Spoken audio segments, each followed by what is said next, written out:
Крис, бил ли си на камбаните? Да. Какво представляват? Представляват различни по големина и по вид камбани, наредени в кръг, ако не се лъжа, и може да ги обикаляш и да удреш по самите камбани, да чуеш различните звуци, които издават. Защо са различни звуците? Защото са различни камбани. Различни камбани, като метала, от който са създадени, и големина. Добре. Тъй като не съм сигурен, бих ви помолил вас за помощ. Да. Добре.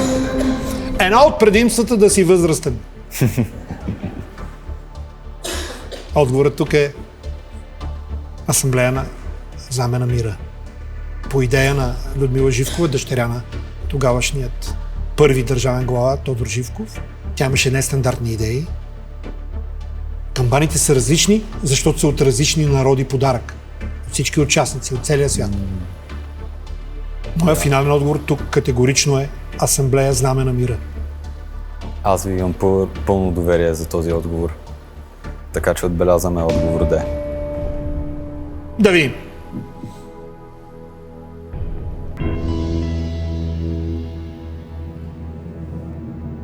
Да видим верния отговор.